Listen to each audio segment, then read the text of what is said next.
오늘 이 아침에 우리에게 주신 하나님의 말씀은 출애굽기 5장 10절에서부터 23절까지의 말씀, 우리 다 같이 한 목소리로 합독하시겠습니다. 시작.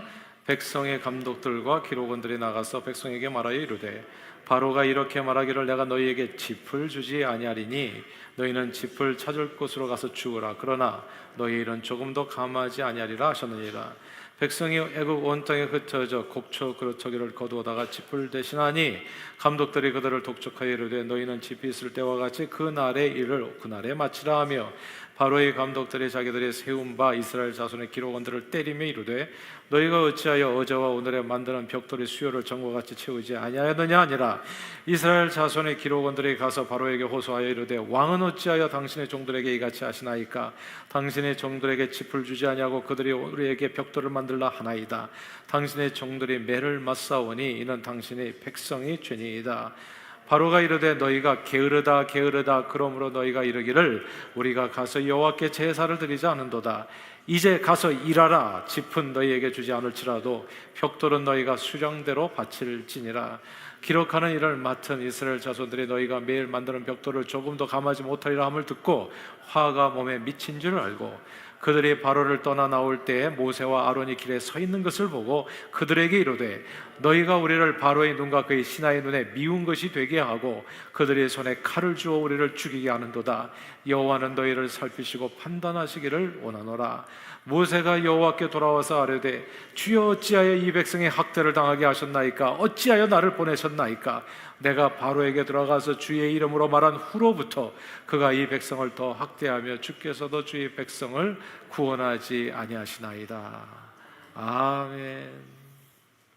하나님 아버지, 오늘은 핍박과 인내라는 제목으로 말씀을 나눕니다. 성령 하나님, 각 사람의 심령에 역사해 주셔서 말씀에 은혜 주시고, 주님께서 때로 우리에게 허락하시는 인생의 고난들은 오히려 천국 소망을 이루는 통로임을 깨달아 범사에 믿음으로 인내하며 승리하는 저희 모두가 되도록 축복해 주옵소서.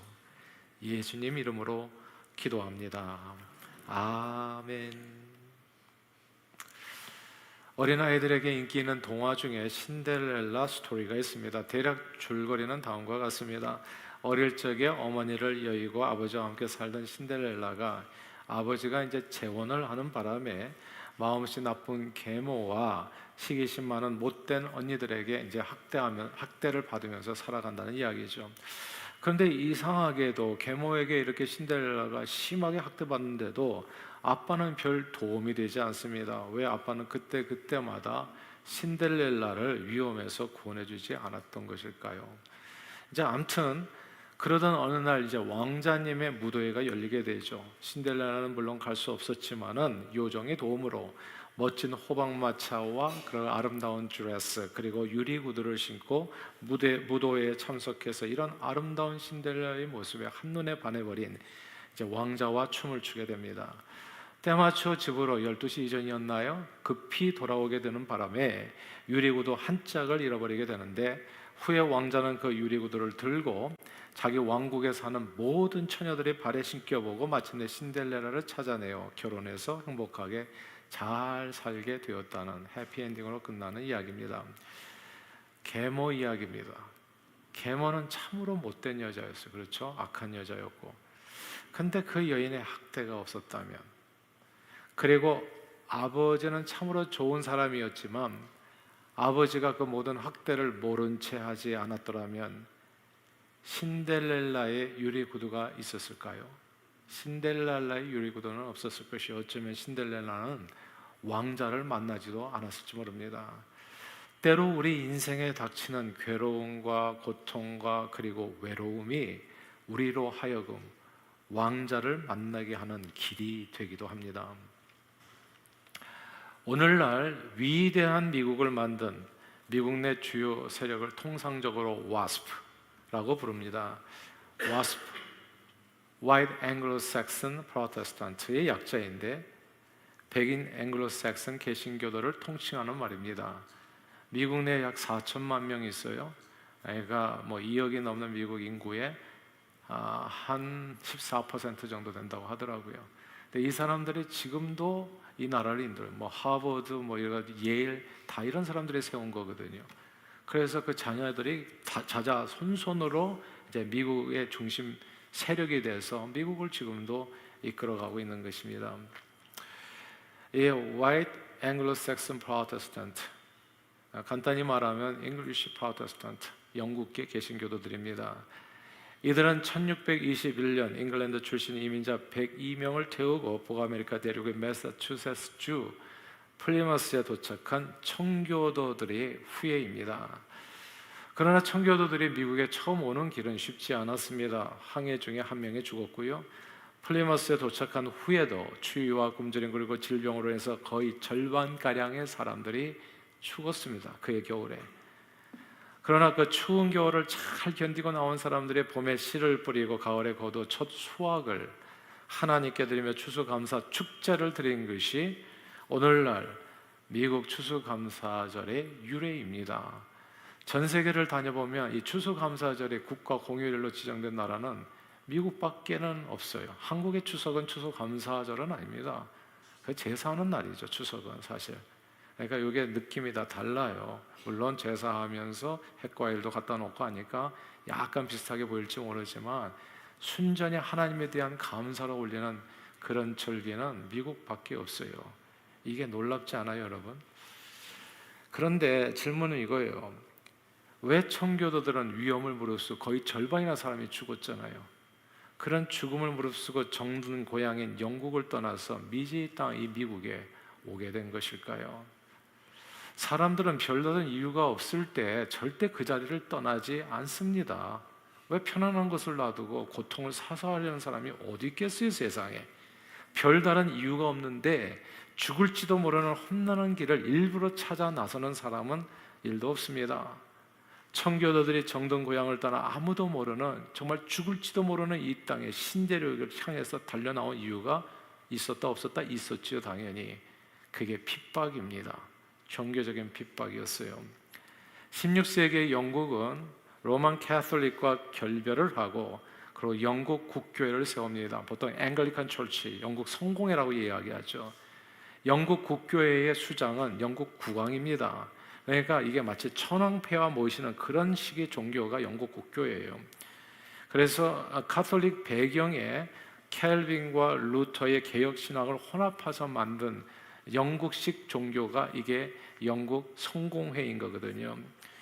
이런 영국 교회에 이게 이제 완전한 개혁이 아니라 부분적인 개혁에 반발해서 영국 교회 안에 이 국교회 안에 남아 있는 캐톨릭의 미신적인 요소들이 많았거든요. 예를 들면은 성자들을 기념하는 성자 앞에 절을 하고, 그러니까 성인들이라고 얘기하죠. 뭐 세인트 패트릭 데이 뭐 이런 게 다 그런 거거든요. 이런 축성회를 준수하고 또 십자가 성호를 긋는 행위, 그리고 목회자가 사제 복장을 입는 거, 뭐 이렇게 저처럼 양복을 입지 아니하고 화려한 복장을 입는 거, 그리고 성찬식에서는 다 무릎을 꿇고 이렇게 성찬을 받거든요. 이제 이런 행위, 그리고 이런 모든 행위들을 이 청교도들은 우상 숭배라고 여겨서 모두 제거하고자 노력했었던 사람들입니다. 그러나 개혁을 추진하는 과정에서 엄청난 반발을 사게 되죠. 영국 국교의 수장이 누구라고요? 영국 국왕이라고요. 그러니까 마치 영국 국왕에 대해서 저항하는 세력처럼 느껴졌기 때문에 이 영국 국교회와 그리고 기존 세력, 기득권 세력과 엄청난 충돌이 있게 됐고, 그래서 수많은 청교도들이 박해를 받고 죽임을 당하게 됩니다. 결국 청교도들이 이 영국이라고 하는 환경 속에서, 영적인 환경 속에서 살아남을 수 있는 유일한 길은 영국 정부의 간섭이 없는 곳으로 이민 가는 수밖에 없었던 거예요. 근데 유럽에서는 이민 가는 것이 그 나라가 그 나라니까 마찬가지예요. 그래서 새로운 세계를 찾아서 아메리카 갈 곳이 최적의 장소가 신대륙, 아메리카 대륙이었던 겁니다. 그렇게 미국 땅에 발을 들여놓는 청교도들은 오늘날 미국을 와스프가 세운 세계 최고의 기독교 개신교 국가로 만드는 기초를 놓았습니다. 청교도들이 정든 고향인 영국을 떠나 편안했으면 왜 떠났겠어요? 정든 고향인 영국을 떠나 목숨을 걸고 미지의 땅인 미국에 오게 된 이유는 그들이 모두 신앙으로 인해 자기 고향 땅에서는 도저히 살 수 없을 정도의 극심한 핍박을 받았기 때문입니다.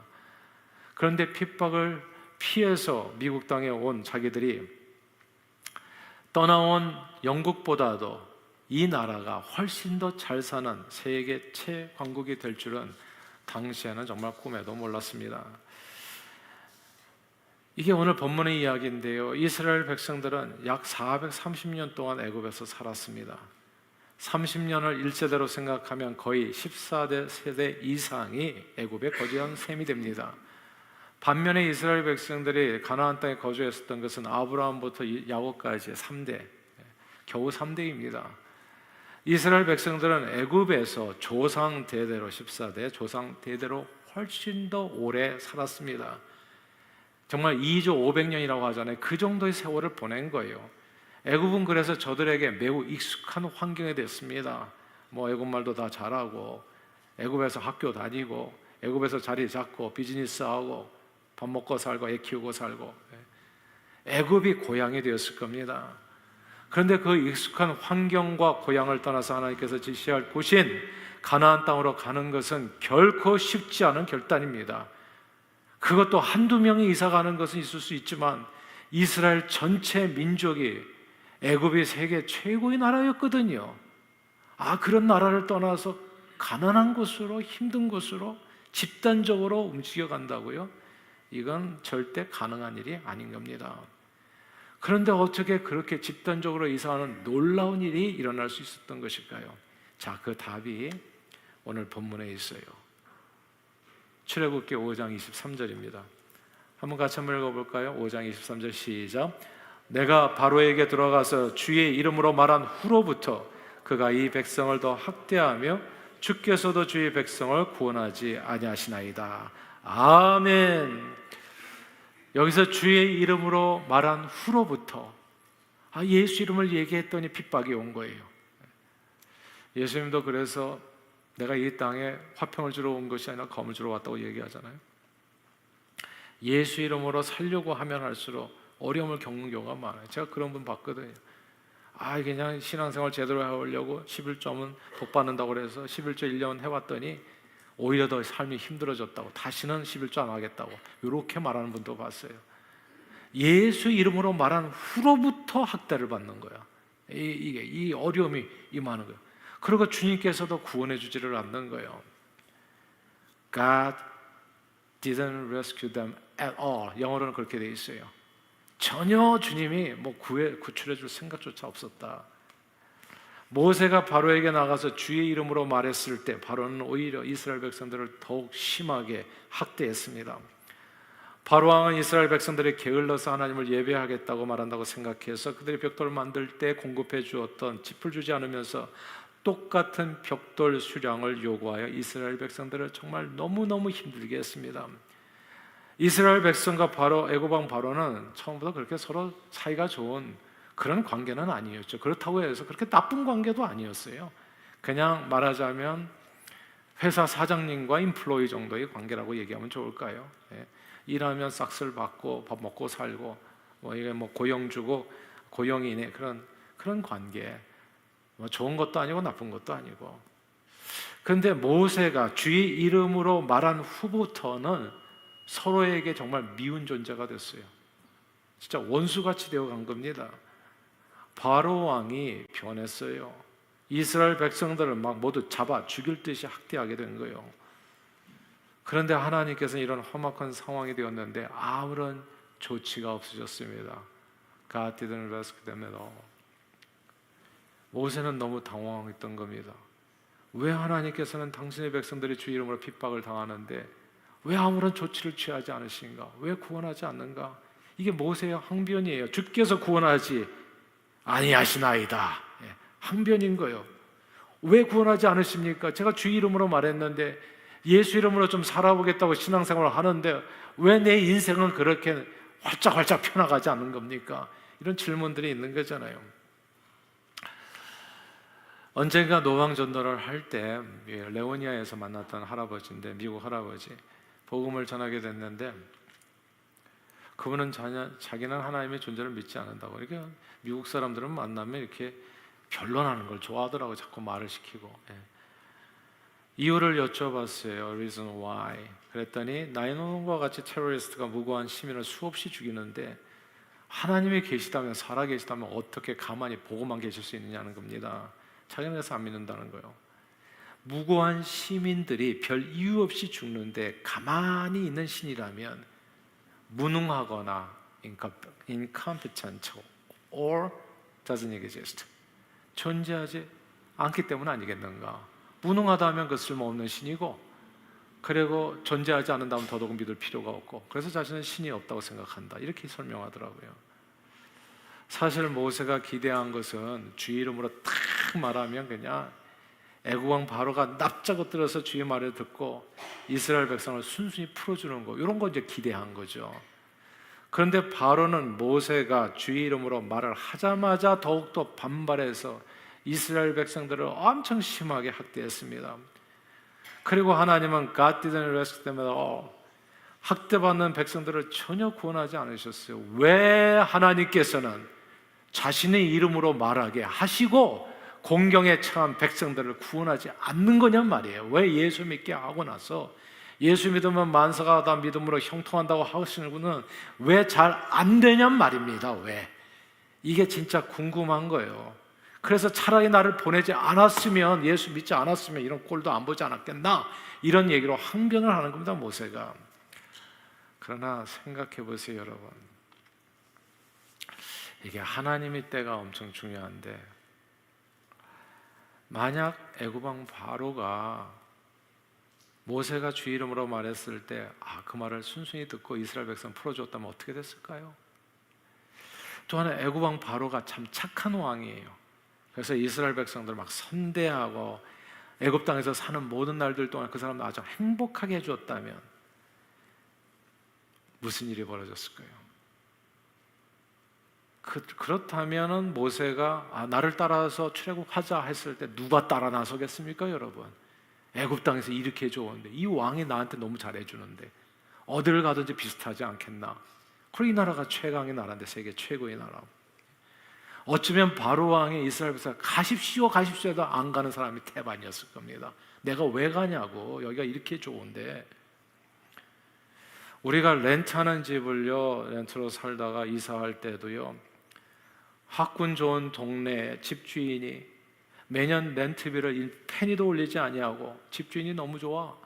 뭐 시시때때로 집 내부 수리 외부 수리 다 해주고, 오래된 가전 도구들 있잖아요, 세탁기, 냉장고 일정 기간이 지나면 모두 다 새 것으로 바꿔주고, 뭐 카펫도 갈아주고, 뭐 마루도 깔아주고, 뭐 원하는 게 뭐냐고 시시때때로 물어봐주고, 여름에는 잔디 깎고 겨울에는 눈 치워주고, 정원도 알아서 이쁘게 다 가꿔준다면 거의 절대로 이사 가려는 사람은 없을 겁니다. 거의 절대로. 왜 이사를 가냐고요? 왜? 아니, 가격도 너무나 저렴하고 모든 거 다 해주고, 이렇게 착한 주인이 나로 하여금 내가 내 집 가지고도 그렇게 못하는데 다 가꿔주고 돌봐준다면 누가 이사를 가겠냐고요.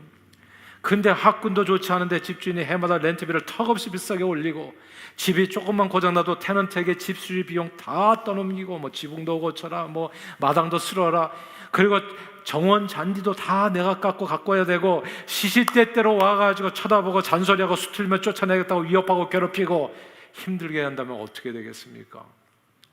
그러면 하루라도 더 빨리 더 좋은 환경으로 이사하려고 하지 않겠어요? 사랑하는 여러분, 별다른 이유가 없는데 죽을지도 모르는 험난한 길을 일부러 찾아 나서는 사람은 아무도 없어요.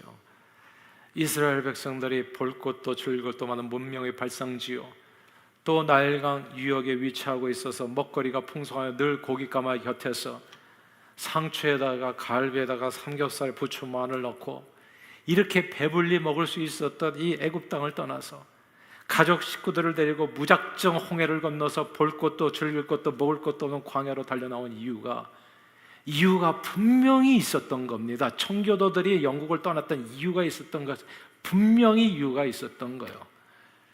이 신데렐라가 왕자를 만났었더니 분명한 이유가 있었던 거예요. 애굽 왕 바로 이 무지막지한 학대로 인해서 이스라엘 백성들이 더 이상 애굽 땅에서는 우리가 사람답게 밥 먹고 사는 게 중요한 게 아니다, 여기서 더 이상 사람답게 살 수 있는 길이 없었기 때문입니다. 때로는 신데렐라 스토리처럼 학대가 왕자를 만나게도 하는 겁니다. 헬렌 켈러가 한 유명한 말 중에 이런 말이 있어요. 행복의 한쪽 문이 닫히면 다른 쪽 문이 열립니다. 그러나 흔히 우리는 닫혀진 문을 오랫동안 바라보기 때문에 우리를 위해서 새롭게 열린 문을 보지 못합니다. 하나님께서는 더욱 멋지고 완전한 구원의 문을 우리에게 열어주시기 위해서 때로는 우리 앞에 있는 문을 완전히 꽝 하고 닫아버리시기도 하십니다. 모세가 바로에게 들어가서 주의 이름으로 말한 후부터 하나님께서는 애굽에서 이스라엘 백성들이 살 수 있는 그 문을 완전히 쾅 닫아버린 거예요. 애굽 왕 바로는 마치 모세 홀린 듯이, 진짜 신데렐라 엄마 그 계모가 마치 홀린 듯이 막 학대를 하는 것처럼 이스라엘 백성들을 막 심하게 학대한 겁니다. 애굽 왕 바로는 이스라엘 백성들이 바로만 생각하면 막 이렇게 진저리를 칠 정도로 신데렐라의 계모처럼 그렇게 못되게 굴었습니다. 이스라엘 백성들에 대한 애굽 왕 바로의 심한 학대로 인해서, 그리고 하나님은 그 학대를 모른 채 하셔서 이스라엘 백성들은 완전한 절망 상태에 빠지고 말았습니다. 애굽이 아무리 세계 최강국이고 가장 잘 사는 나라면 무슨 소용이 있었어요? 그냥 애굽에 계속 있다가는 맞아 죽을 것 같은 고통을 당해요. 우리를 죽게 하려 하십니까? 이렇게 고백하잖아요. 오늘 막 죽을 정도가 된 거예요. 애굽 땅에서 살 소망이 다 끊어져 버린 겁니다. 이제 앞으로는 끊임없는 노동밖에는 없는 거예요. 그것도 고통 가운데 정말 이렇게 노동하다가 죽어갈 수밖에 없는, 그들 안에서는 그런 이 순간을 통해서 자기도 모르게 출애굽의 소원이 생긴 거예요.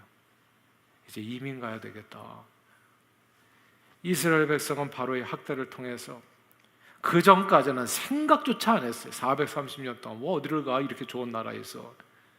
근데 이렇게 학대를 받다 보니까 자기도 모르게 뭔가 이제 이민을 가야 되겠다, 새로운 땅을 좀 찾아야 되겠다, 약속의 땅 가나안을 자기도 모르게 바라보게 된 겁니다. 누가복음 15장에서 예수님은 탕자의 비유를 말씀해 주셨어요. 탕자가 아버지 집을 떠나 살게 되었을 때 아버지께 돌아올 마음을 품습니다. 그때가 흥미롭죠. 허랑방탕하게 돈 많을 때는요, 아버지 생각도 안 해요. 그냥 잘 나갈 때에는. 근데 아버지께 물려받은 재산을 다 탕진하고 알거지가 돼서 죽지 못해 사는 인생이 되었을 때, 그때서야 비로소 탕자는 아버지를 생각합니다. 그리고 마지막에 탕자가 만난 주인은 신데렐라 계모처럼 너무나 악한 자여서 탕자를 학대하는데 어디까지? 돼지가 먹는 쥐염 열매조차 주워 먹지 못하게 해가지고 정말 이러다가는 내가 딱 죽겠구나 라는 심정이 되게 한 거예요. 그제서야 비로소 탕자는 아버지를 떠올립니다. 탕자가 세상에서 모든 것이 편안했다면 결국은 아버지 집에 돌아갈 생각조차 하지 않았을 거예요. 그러나 세상에서의 삶이 너무나 힘들고 고달프고는 자기도 모르게 이제 내가 일어나서 아버지께 가서 죄를 회개하고 나를 품꾼 중 하나로 써주소서, 이렇게 청해야 되겠다라고 다짐하고 아버지께로 돌아오게 됩니다. 무소식이 희소식이라고 하죠. 아무 문제가 없을 때 자식들은요, 부모를 잘 찾지 않습니다. 부모에게 전화조차 제대로 하지 않아요. 젊은 아들들이 있잖아요. 얘네들 전화 잘 안 해. 그냥 나가서 어디서 사는지도 잘 몰라. 한번 나가면. 그러나 자기 자신들만으로 해결할 수 있기 어려운 문제가 생기면 자식들은 언제나 부모를 찾습니다. 우리 인생들도요, 모든 것이 편안하면 주님을 잘 안 찾아요. 주님을 잘 안 찾아요. 제가 새벽기도 오시는 분들 보면 뭔가 학대받은 게 있었던 거예요. 그러니까 애굽 왕 바로 같은 뭔가 힘든 게 있었던 거예요. 아무나 주님 앞에 나오는 게 아니에요. 그러니까 계모가 있었던 거예요. 계모가. 인생에서 나를 괴롭히고 힘들게 하고 학대하는 바로왕 같은 존재를 만나게 되면, 그러면 그때 하늘 아버지 왕자를 만나게 되는 겁니다. 그분을 만나러 나오게 돼요. 그래서 하나님께서는 때로 하나님의 백성의 핍박을 받을 때 그들을 즉시 구원치 않으시고 침묵하십니다. 그때 구원해 주시면 산통 다 깨져요. 그냥 애굽에서 계속 살겠다고 하게 되거든요. 그러니까 섣부르게 구원하면 안 되는 거예요. 우리를 구원하지 아니하시나이다. 그냥 놔두는 거예요.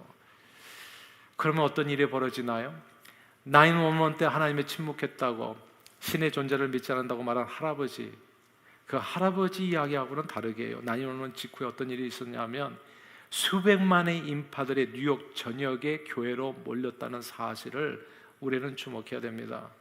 그러나 이런 현상은 그렇게 오래 지속되지는 않았어요. 몇 달 만에 다시 테러 전의 상태로 수준으로 돌아갔지만 911 이후에 10년간의 변화를 살펴보면 2003년까지 31%에 불과했던 교회 출석률이 2004년부터 10년 사이에 46%로 늘었습니다.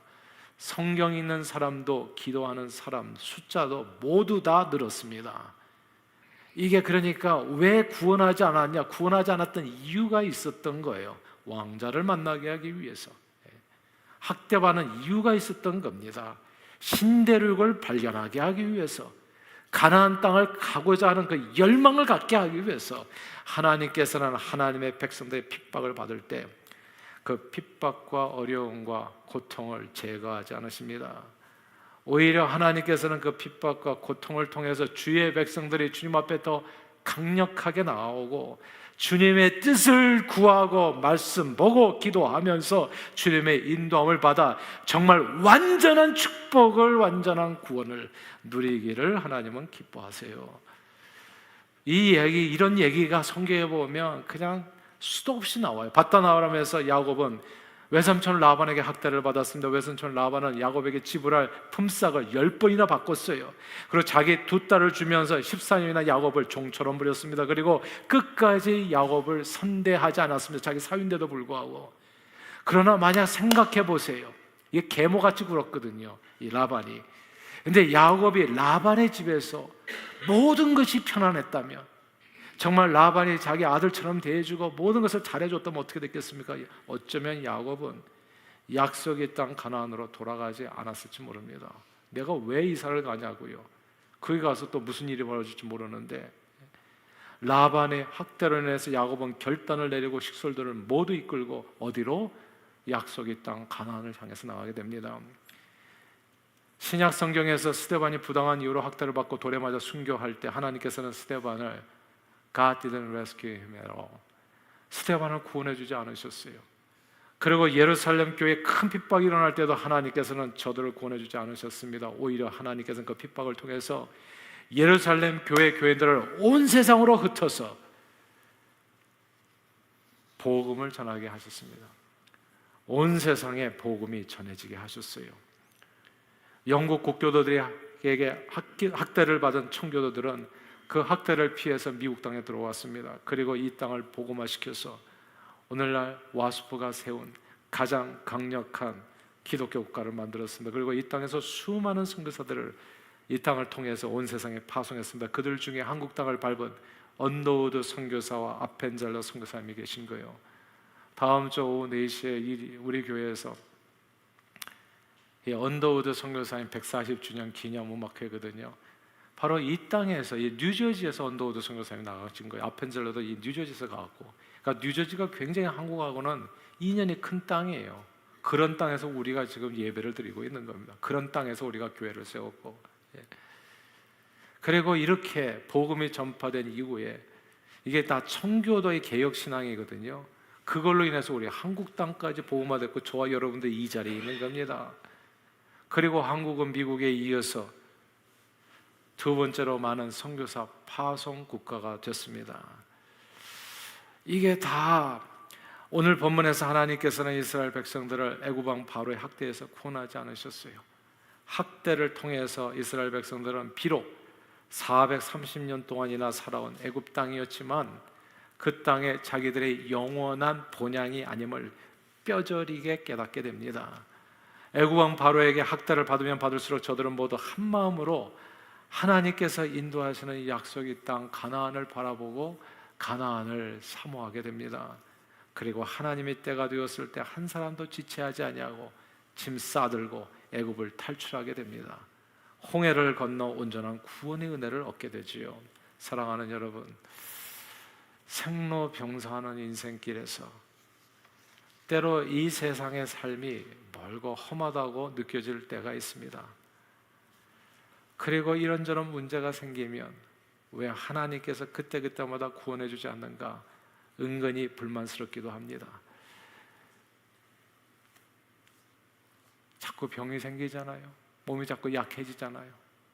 경제적으로도 그렇지만 경제적인 문제가 해결된다고 다 괜찮은 게 아니에요.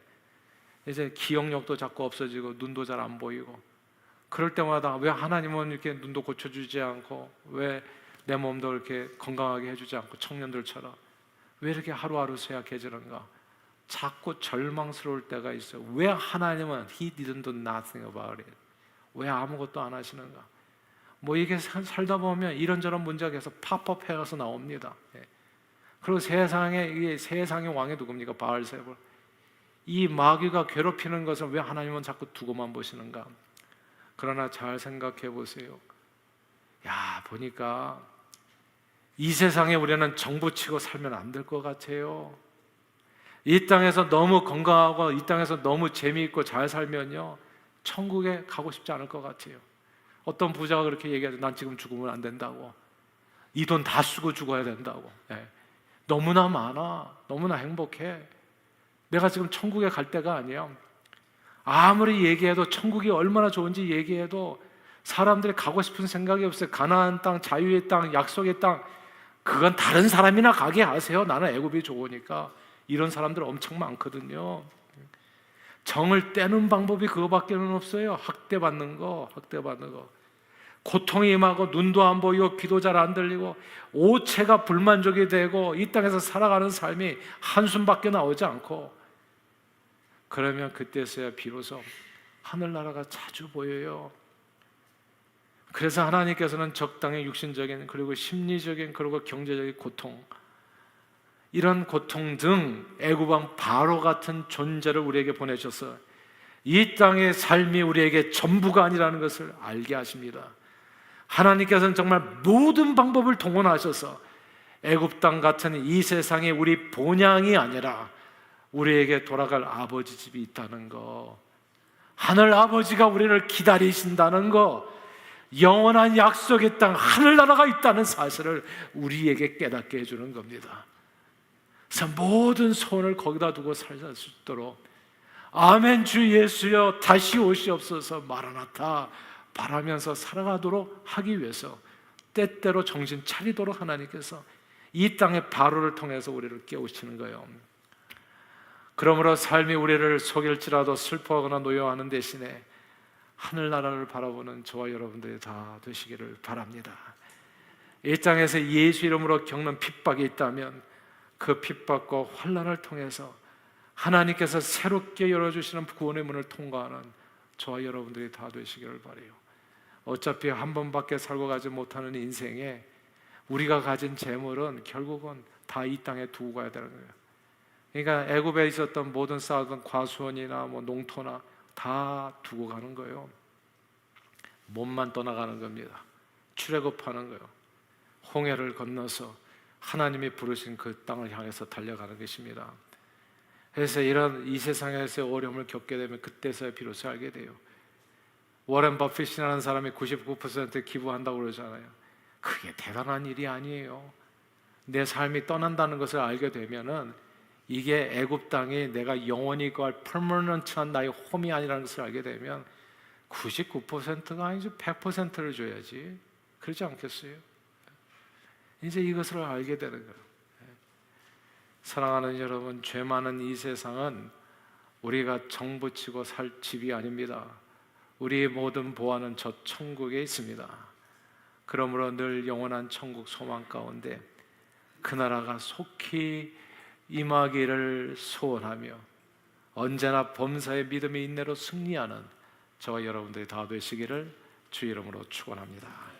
하나님 아버지, 애굽 왕 바로의 학대를 통해서 죄 많은 애굽 땅이 하나님 백성들의 본향이 아니라는 것을 깨닫게 하시고 하나님의 때에 저들을 온전히 가나안 땅으로 구원해 주신 그 하나님을 찬양합니다. 이 세상에서 믿음 생활을 하면서 핍박과 혼란을 겪을 때 늘 우리 영혼의 영원한 본향인 천국을 소망하며 믿음으로 승리하는 저희 모두가 되도록 우리 발걸음을 하늘나라로 인도해 주옵소서. 예수 그리스도 이름으로 기도합니다. 아멘.